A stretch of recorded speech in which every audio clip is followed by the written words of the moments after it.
everyone that's kind of waiting on Man United because Amrin has made he's made a mistake. Yeah, he's literally got players that we know he hates. Garnacho, one. Like the way he was laughing when he was asking Ahmad about Garnacho, is crazy. He's like, you think we're going to see him again? Ahmad's like, yeah, it's over. You know, he's a good player. We need him. And he can't even hide how he's feeling about this play. He's like, okay. Yeah, that was mad. I'm not gonna lie. So you got that one. And then after you have the Rashford situation. Well, guess what? I don't even think he wants to get on the plane with these guys to America or even Sweden. Nah, he's not on that. You don't want to get on the plane with him. If I'm a club, I'm waiting for that. I'm waiting for a couple of days out before that trip. I'm sending you a derisory offer, bro, because in my head, this is a problem that you're trying. Amrin talks about attitude, building a squad, and I feel that trip away is going to be crucial to him to get everyone to buy into what he wants to do next season. He can't have any hangers on there. If he's really to send this message and it works, they can't be in the room. So now, and I feel everyone's kind of aware of that. I'll wait until that. Rashford, he's gonna send Rashford to wherever he wants to go. Like, and who's gonna come in for Rashford? I don't even know. I thought a lot of these guys, alone, man. Another loan. A lot of these guys have to be on the plane. So you're gonna have to either travel with these guys. It's just a mess. I can see a future issue. You told Garnacho find a club or else. Well, guess what? I don't have a club. It's pre-season. I'm reporting back. Where we going, Gaffer? Yeah. Is this Omar Barada and Co's fault, KG? Like, there should be no excuses at this point. If you have this feeling, we all have this feeling, they should be creative. You know, we're talking about, Dev's just talking about being creative and the domino effect from yourself in terms of incomings. But again, and I love the sound of my voice, I'll be saying it all summer, outgoings. So what about outgoings? Why can't we start the creativity, KG, in outgoings and the domino effect in outgoings? Drop the price for Rashi, KG. Drop the price. Get them out of the football club and amass X amount of profit so you can get X amount of players in. Why is the creativity? Let me jump on that. Let me jump on that 1 second though. Okay, look, selling players is a lot more to do with the player and the agent than it is the club. Clubs don't really sell players. It's the agents involved, right? Garnacho's and I think for what it's worth, from everything I've heard, I've named that lower price on Garnacho. You know, that kind of thing that came out about Amram saying like you'll be lucky to find a club that will buy you and all that kind of stuff. I mean, he means that, and they mean that too, because from United's perspective, they're feeling like I said earlier, who's going to actually buy this kid for the type of money, and the wages that he's going to ask for and such, but it is on them. And I think part of it, which can seem like a mistake, is more just when Ruben Amorim talks about changing the culture, how many players are happy to sit at United? Because they're going to be in the squad, they're going to be on the bench, they're going to be earning their wages and all of that. Well, it's different when you say, you know what? You're not going to sit at United on the bench. I don't want you here at all, period. It's on you to find somewhere to go because we can't, like you call the hangers on. I agree in that respect. I don't think they'll be on the plane either. They're going to be not playing football because the only thing players hate more than losing money is not playing football at all. Facts. I don't think. But do we need to be careful with this though? Because it's Jim, Sterling these territory. guys, It's Sterling territory. Because you're not even going to be registered in the squad. It's a World Cup year, mate. Yeah, Garnacho will be left out of the Argentina squad if he doesn't find a move. Guys, they're all happy with Same with Rashford. Same with Rashford. So now it's a poker thing. I don't think they're happy to sit out and not make money, guys, and make money. I'm telling you, they're happy to sit out. Not these two. Not these two. I'm telling you. Nah, James, we need to be the proactive sort of the force. 25 million, please. Go now. But they will. Offer to clubs 25 million, please. Bro, you play too much Football Manager. You're playing way too much Football Manager because that's what you do in Football Manager. Offer to clubs, man. No, but you can offer X. No, I'm pretty sure PSG do those kind of things. I'm pretty sure big clubs do those kind of things, Owen. I haven't played Football Manager for years, by the way. years. So it's just common sense. If we need to get the player gone, you look at what clubs need in the market, and you go and offer them the price, or you make it available, or you make them aware that. But that's what James was saying. That's what James was saying. That's basically the agent's job. The agent's job is to broker. I think they have made that price really low. Owen, I feel like James is saying more in the sense of we're charging the player and the agent that role. No.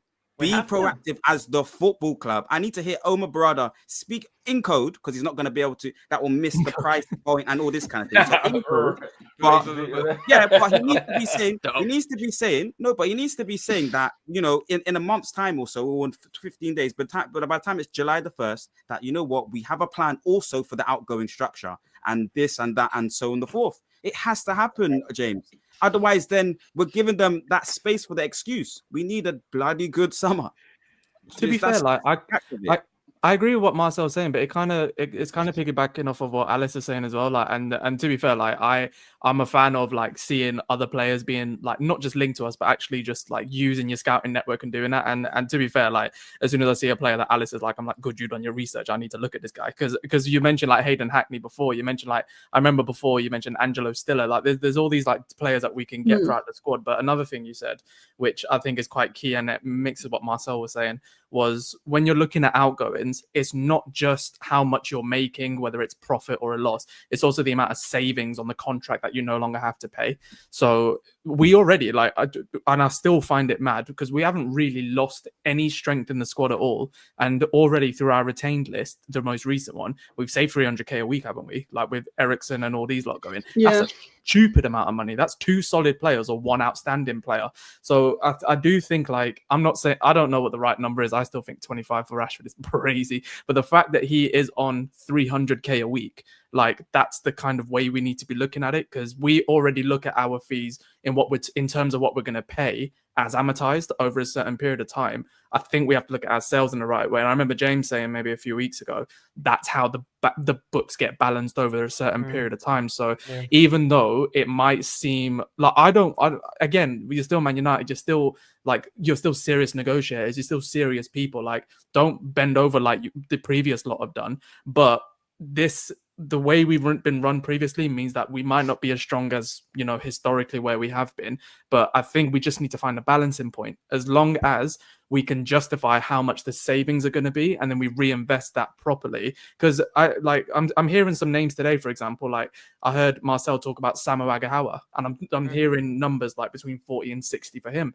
All it really takes, and I'm not saying that that's true or is absolutely going to happen, but the minute we start looking at these 3 targets or a certain number of targets, we lose our bargaining power altogether, because then you think you have to sell this person, you have to sell that.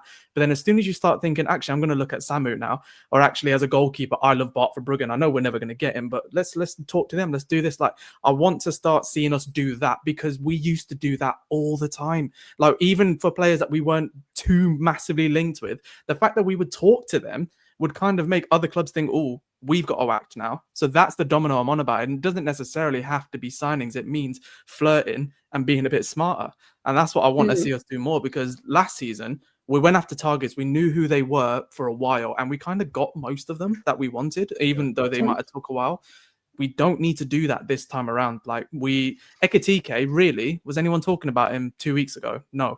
Like, I want to see more names come up. And I want to see us like actively see if a deal can be made, because then the sagas will end and eventually they'll come to us rather than the other way around. So I just think if we just be a bit more creative with it. So Alice was just going to say, yeah. I was just basically going to agree with what he said, but we have to be better at selling, because we saw Arsenal get 30 million for Nketiah, who's 26. It's not even like he was a kid. They got 30 million for him. That's more than what McTominay went for. And he only got 5 goals for Arsenal to see as a striker at 26 and went for 30 million. And it's like Tell's gone for 38 million. He wasn't great at Tottenham. So it's like, we need to look at that and use that as like, okay, you want Garnacho for 40 million, but this is why I want 50 million, because you are a rival. Only Due and Yamal under age 21 got more GA than Garnacho. Like, Garnacho shouldn't be costing 2 million more than Tell, or 10 million more than Nketiah, or the same price as Max Kilman. That's how I always feel. Like Rashford for 25 million would be, I think, the deal of the summer. Like, I know Rashford's been a bit hit and miss at Man United, but 100%, 25 million is just, I mean, we should get 40 million for Rashford, but because of his wages, it might be like, oh, we'll get 33 million and a couple of add-ons.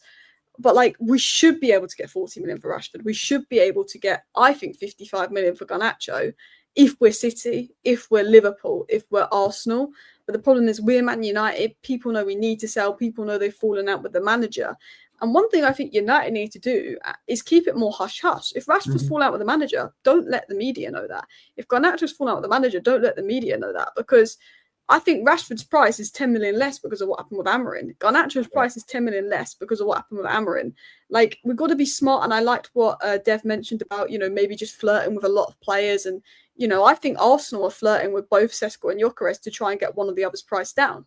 I think they might know who they want, but think we'll use the other one and go really advanced to get the price down.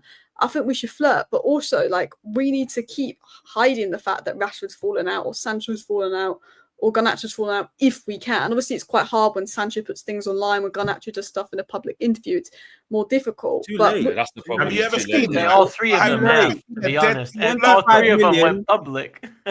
25 million. It's too late. Let's be creative in the market, please. Do the sell-on clause. If you score 10 goals, give me 5 million. The reality is now we're suffering, Alice, from the sins of the past. Wakey. So do the 25 million. Give me the 5 million after you score 10 goals, please, and then make it up that way. But we've been doing that though. We've been better at that. That we're in, Alice, means that you're daily. We're getting a few mil off him. So much if we do not sell players. I cannot give my manager that headache of seeing that same. You just heard what KG said. So you want to see the guy on the plane again? How many times has manager suffered in that way? Do not do it. I need to hear Omar Barada come out, and I need a Rashford to go with immediate effect at the most available price, and with creative ways to accumulate the extra 10 million. With creative ways to accumulate the extra 10 million. Marcel, the only thing that is the big issue there, the stumbling block, is just like how Garnacho was turned down the moves outside of this league. We're getting that. So now Rashford's basically said, "Hey guys, I want to play for Barcelona." I can't see it happening. So where's he going? So now we wait in the window. Something will happen though, like the Villa thing. He'll go on loan. That's what I've got in my head. A loan to Arsenal. That's the and give me some and give me some millions when you hit 10 goals. Yeah, but we don't even do that properly. But that's what I'm trying to say. We're in a new regime, KG. We're in a new regime, so let's start with a new behavior and a new. I mean, I think Marcel's right in that about being. You got to be creative. There are ways we could sell for less and make it work, but I do think as what Amorim prioritized this summer, when you talk about like, did he make a mistake or not on some of these things, was like the culture he talked about, right? And so you might take less money to fix the culture and make sure everybody knows we're not having this anymore at this club. And it can, in the short term, be painful financially, but in the long term, it's the right concept. And I think we're taking that, we're paying for it, essentially. It is spiritual cleansing, James. It is going to revitalize our soul of the club. There's certain man that can't be here anymore. We need to be in our zen, meditating, because these men are gone. And we can go in the right direction. I will genuinely be celebrating so many of these guys going as much just like we got a new player. I will be celebrating. So there's at least 9 or 10 I can rattle off. I can't wait. I celebrate Luke Shaw leaving this club. I can't wait for his contract to end, because I know he's only leaving like that. Those players that you see, he's running that down. Tyranny of Lindelof, like there's tyranny of certain players. Luke Shaw's tyranny. Anywhere. I can't wait for that. And when he leaves as well, he's gonna snake it. All of a sudden, he's available 30 games a season. This is the work side. This is the work side of it. He's on them P's there. Why am I going to say to my agent, get me a move? Guess what will happen? These lot probably won't get the players they need to get. Injuries will happen. I'll probably get a look in. Or, again, like you said, I've done my hammy or whatever. But what I was going to say is that I think it's so hard because we need a balance of, like, trying to cut the losses, because sometimes the sins of the past can only go so far. This is why I see where Marcel's basically coming from of, like, listen, trying to find the value or trying to find this cut ties. It's going to hurt. You know, look at Arsenal when they had their rebuild. They bought Pepe for 70-something million, ended up having to terminate the contract. Aubameyang Ozil, left as 300 bags a week, 300 bags a week. Aubameyang. We all watched, well, I say we all watched it. Most of us watched the All or Nothing documentary. When it was Barcelona, they had him on loan, then this. You're going to have to make a decision here because legally can't just keep him out of the squad. What are you going to do? You know what? F it. Pay him off. Just buy. Now, Arsenal's finances might have been in better shape than ours in terms of just making that level of loss. I get that. So I'm not saying let everybody go for free. But where Marcel's kind of saying what he's saying, I do see like what the sentiment and the principle of what he's saying. Like, but at the same time, I 100% agree with Alice as well, though, because if you look at Garnacho's a good example, numbers, experience for that age around Europe, and you compare it to other players who've been moving and stuff, it should be X, Y, Z. It should be that. You can't say it shouldn't. But there's some players, and that's why it has to be case by case basis. I said as soon as these guys were getting rid of flipping all the lunches and making sure all the fruit's gone and people couldn't get a bonus and all the staff can't get to the games and families no tickets. I said, when it gets to the summer, you better be as creative. You better be as creative with the outgoings. And that's what Marcel's saying, which I do agree with that. That's some creativity with Jadon Sancho, though. They gave him to Chelsea. Yeah, but what did they do? They left themselves open and said, here's a 5 million penalty just in case. That should have been a 20. Yeah. That should have been a 22.5 million penalty if you don't want to. Shouldn't have even existed. Or don't exist. Don't exist. Exactly. Don't even exist. And also, only United do that. No one else would have done that. And this is where Ineos. This is what I'm saying. These Ineos here, this is where they have to wise the F up. So Jim is basically asking for the benefit of the doubt because he's saying this time last year people weren't in situ. We were working things out. Since then, okay. Even if you want to give the benefit of the doubt, you say, all right, then, cool. You've streamlined the business now. You've got rid of people. There's less people working there now, which we never want to see, but you've chosen to do that. You put money out your own pocket straight into the training ground. You did this, you did that. You got rid of Dan Ashworth. You've promoted Jason Wilcox. You've taken Sadave Brelsford out of there. John Claude Bronx. Okay, cool. That initial 1 year where you effed up, you made some good decisions, some mainly bad decisions. Cool. All right, then. So now, bro, like everyone's saying, it's June 16th now. We are watching. Get creative. You've got the people in. Christian Vivel's been kept on longer now because you had a little look at him, said, we like that. You're doing so you've made the decisions now. You better show us, guys. Just to let you guys know, Alice had another thing at 8. She had to shoot. She didn't just disappear. She had to go.